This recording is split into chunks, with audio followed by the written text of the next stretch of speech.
Hello friends, आप लोग कैसे हैं? उम्मीद करते हैं आप लोग ठीक होंगे, आप लोग हेल्दी होंगे।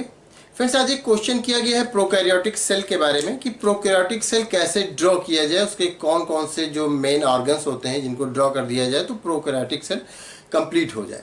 तो हम देख लेते हैं ड्रॉ करके कि प्रोकैरियोटिक सेल कैसे ड्रॉ किया जाए। तो प्रोकैरियोटिक सेल ड्रॉ करने के लिए सबसे पहले तो आप अपने जहन में कैप्सूल अपने जहन में लाइए। कैप्सूल, जिस तरह से जो कैप्सूल हम लोग मेडिसिन में खाते हैं तो वो कैप्सूल जिस तरह का होता है वही आप अगर अपने जहन में इमेजिन करेंगे तो आप उसको अगर इमेजिन करेंगे तो आपको अच्छी तरह से प्रोकैरियोटिक सेल ड्रॉ करने में आसानी रहेगी। एक कैप्सूल हमने इस तरह से ड्रॉ कर लिया। अब इस कैप्सूल को अगर हम बीच से इस तरह से कट कर देंगे तो अगर हम इसको कट किया तो जाहिर सी बात है ये इस तरह का स्ट्रक्चर बनेगा, ये इस तरह से। अब इसमें ये जो अंदर का पार्ट है इसमें हम ड्रॉ कर देंगे, या अगर हम इस कैप्सूल को, एक कैप्सूल हमने लिया और इसका आधा पार्ट हमने यहाँ से कट किया, आधा यहाँ से कट किया, तो ये कैप्सूल फिर इस तरह से हमारे सामने कट के सामने आएगा। ये इस तरह से, ये यहाँ से ऐसे हो जाएगा और ये वाला पार्ट यहाँ से ऐसे हो जाएगा। तो इस तरह से हो जाएगा। तो यहाँ पर ये वाला जो है ये पोर्शन इस तरह से दिखेगा, ये तो ऐसे भी ड्रॉ कर सकते हैं, या फिर हमने एक कैप्सूल इस तरह से लिया और सीधे सीधे बीच से कट किया तो सीधे सीधे हमने ऐसे ड्रॉ कर दिया। अब इसमें हमने सेल के ऑर्गेनेल्स ड्रॉ किए, हमने इस तरह से ड्रॉ कर रहे हैं यहाँ पर। तो मान लिया जाए यहाँ पर हम एक कैप्सूल जैसा स्ट्रक्चर ड्रॉ करते हैं, ये कैप्सूल हो गया और इसको हमने यहाँ से इस तरह से कट किया। तो इसको कट किया तो इस पोर्शन को हम यहाँ से हटा देते हैं, इसको हमने यहाँ से कट किया।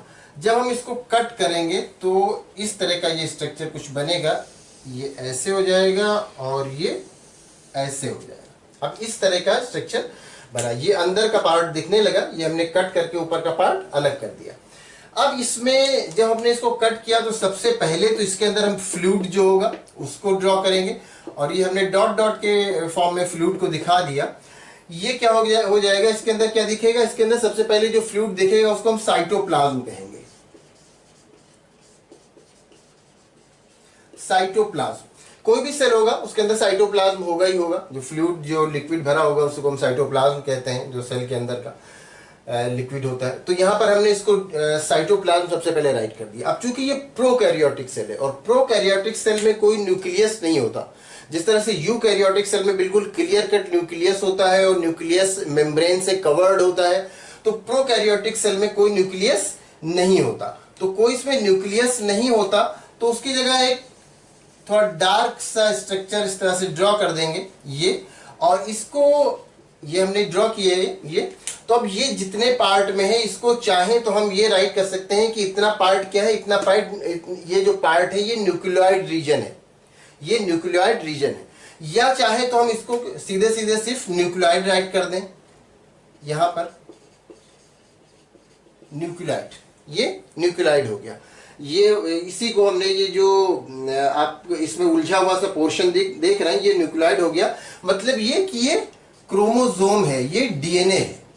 इसको क्रोमोसोम भी आप राइट कर सकते हैं, आप चाहें तो इसको क्रोमोसोम राइट करें और इतने से पोर्शन को आप घेर करके अलग करके फिर इसको आप न्यूक्लियोइड रीजन राइट कर दें, या चाहे आप सीधे डीएनए राइट कर दें। आपको न्यूक्लियस नहीं राइट करना है क्योंकि जो प्रोकैरियोटिक सेल होते हैं उसमें न्यूक्लियस नहीं पाया जाता। तो ये आपका क्या हो गया, न्यूक्लियोइड हो गया। आपने ब्रैकेट में डीएनए राइट कर दिया, ये आपका करेक्ट हो गया।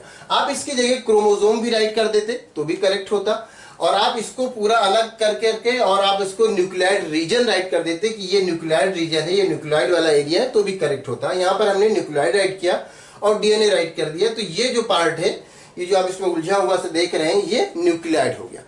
तो अब इसमें ज्यादा कुछ तो होता नहीं, एक आर्गन हम इसमें और ड्रॉ कर देते हैं, यहां पर हम ड्रॉ कर देते हैं इस तरह से, और इसको हमने कर दिया प्लाज्मिड। प्लाज्मिड, अब इसके अंदर के जो भी आर्गन थे ये कंप्लीट हो गए। इसमें और कुछ नहीं, राइबोसोम होता है। हाँ, राइबोसोम होता है। राइबोसोम इस तरह से इसमें कोई जो इंडोप्लाज्मिक रेटिकुलम तो होता नहीं है, तो इंडोप्लाज्मिक रेटिकुलम नहीं होता तो राइबोसोम इस तरह से इसमें फ्रीली पाए जाते हैं। अगर इंडोप्लाज्मिक रेटिकुलम होता तो उसमें से लगे हुए होते, जैसे आप यूकैरियोटिक सेल में देखते हैं तो इंडोप्लाज्मिक रेटिकुलम में लगा हुआ होता है तो रफ इंडोप्लाज्मिक रेटिकुलम हो जाता है, अदरवाइज वो स्मूथ इंडोप्लाज्मिक रेटिकुलम हो जाता है। तो आप इसमें राइबोसोम ड्रॉ करेंगे, राइबोसोम को नहीं भूलेंगे। राइबोसोम। ये इसके सेल के ऑर्गेनेल्स हो गए। अब इसमें क्या करना है, ये जो आउटर मेम्ब्रेन आपने इसमें ड्रॉ की है, ये आउटर मेम्ब्रेन जो आपको दिख रहा है, इसको आप राइट कर दीजिए प्लाज्मा मेम्ब्रेन राइट कर दीजिए। यहां हम थोड़ा दूर राइट करें ताकि इसको ड्रॉ करना आसान हो जाए। यहां हम इसको राइट कर देते हैं प्लाज्मा मेम्ब्रेन। प्लाज्मा मेम्ब्रेन, हालांकि जो आपने कट किया ये बाहर से प्लाज्मा मेम्ब्रेन नहीं है, लेकिन हम यहां से प्लाज्मा मेम्ब्रेन राइट कर दे रहे हैं इसको। जो ये अंदर वाला पार्ट हम मान के चल रहे हैं कि अंदर वाली मेम्ब्रेन है, इसको हमने राइट कर दिया प्लाज्मा मेम्ब्रेन। जो एनिमल सेल होता है उसके जो सबसे बाहरी जो कवरिंग होती है वो प्लाज्मा मेम्ब्रेन होती है, और जो प्लांट सेल होता है उसमें उसके भी बाहर सेल वॉल पाया जाता है। तो इसमें इसके भी बाहर क्या पाया जाता है, सेल वॉल पाया जाता है। अब इसके बाहर एक आप वॉल ड्रॉ कर दीजिए, इसके बाहर भी एक वॉल ड्रॉ कर दीजिए। ये प्लाज्मा मेम्ब्रेन जो आपने ड्रॉ किया, इसके बाहर एक वॉल आप ड्रॉ कर दीजिए और इसको आप दे दीजिए नाम सेल वॉल का। ये देखिए हमने अलग कलर से इसको किया है कि दिखे। तो अब ये हो गया सेल वॉल। ये अंदर वाला जो पार्ट था, ये पर्पल वाला, ये था प्लाज्मा मेम्ब्रेन। अब ये जो ये वाला पार्ट है, ये वाला क्या हो गया, ये सेल वॉल हो गया, सेल वॉल। अब सेल वॉल के बाहर भी आप एक लाइनिंग खींच दिए, सेल वॉल के बाहर भी एक आप लाइन बना दिए, ड्रॉ कर दिए। और सेल वॉल के बाहर जो आप लाइन ड्रॉ कर रहे हैं, ये हम थोड़ा बाहर से ड्रॉ कर रहे हैं कि आपको क्लियर कट दिखे, आपको वीडियो में साफ दिख जाए, इसलिए हम इसको थोड़ा बाहर ड्रॉ कर रहे हैं। अब इसको आप लिख दीजिए कैप्सूल, कैप्सूल। तो ये हो गया आपका प्रोकैरियोटिक सेल हो गया। मतलब अब ये जो हमने ड्रॉ किया था, इसको आप ये समझ लीजिए कि कैप्सूल है। ये जो बाहर से दिख रहा है ये क्या है, ये कैप्सूल है। अब ये आपका प्रोकैरियोटिक सेल हो गया। अब इसमें आप फ्लैजिली ड्रॉ कर दीजिए, यहां से हम ड्रॉ कर दें, ये दो बड़े बड़े हमने यहां पर फ्लैजिली ड्रॉ कर दिए।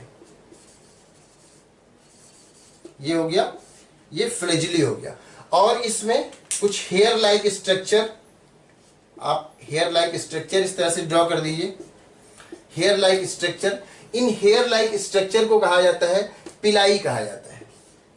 आप ये दो स्ट्रक्चर्स हमने एक यहां पर ड्रॉ कर दिए, PILI, पिलाई कहा जाता है। इसको कुछ लोग पिली भी कहते हैं, वो भी सही है, आप पिलाई कहें वो भी सही है। इसको आमतौर से पिलाई कहा जाता है, ये पिलाई है। अब इसमें जो आपने पिलाई देखा, कहीं कहीं पर आप देखेंगे ये पिलाई नहीं लिखा रहेगा, उसमें पिलाई की जगह लिखा रहेगा फिम्ब्री, FIMBRIAE, फिम्ब्री लिखा रहेगा। तो ये पिलाई और फिम्ब्री दोनों अलग अलग चीजें होती हैं, एक स्ट्रक्चर तो नहीं होता है, लेकिन इसी स्ट्रक्चर के लिए लिखा रहता है।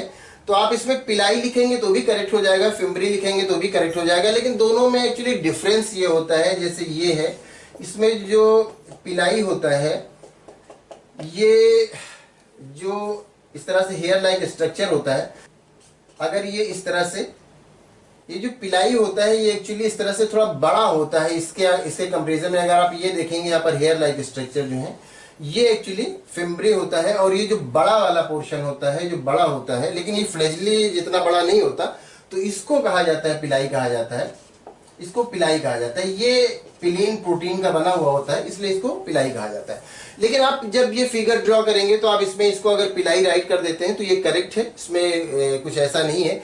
ये आप इसको अगर फिम्ब्री भी राइट कर देंगे तो भी करेक्ट है। हाँ, अगर इन दोनों में डिफरेंस पूछा जाता है या डिफरेंस अलग से ड्रॉ करने को कहा जाता है, तब आप इसमें पिलाई बड़ा सा ड्रॉ करेंगे और फिम्ब्री छोटा ड्रॉ करेंगे, साइज में छोटा होगा। पिलाई ये हमने बताया कि ये प्लेन प्रोटीन का बना होता है, इसीलिए इसको पिलाई कहा जाता है। और ये जो बड़ा वाला पार्ट हो गया, ये आपका हो गया फ्लैजिली।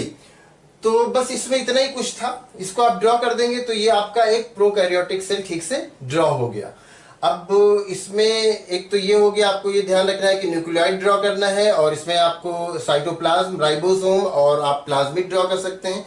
इतना आप ड्रॉ कर देंगे तो ये आपका अंदर का जो सारा कुछ जो ऑर्गन इसमें पाए जाते हैं वो हो गया। और बाहर से आप इसमें ड्रॉ करने को आप फ्लैजिली ड्रॉ कर देंगे और आप इसमें पिलाई ड्रॉ कर देंगे, तो आपका प्रोकैरियोटिक सेल कंप्लीट हो जाएगा। तो उम्मीद करता है आप अच्छी तरह समझ गए होंगे कि एक प्रोकैरियोटिक सेल को कैसे ड्रॉ किया जाए। अगर फिर भी इसमें किसी तरह का कोई कंफ्यूजन है या कोई और क्वेश्चन है तो आप पूछ सकते हैं। Thank you.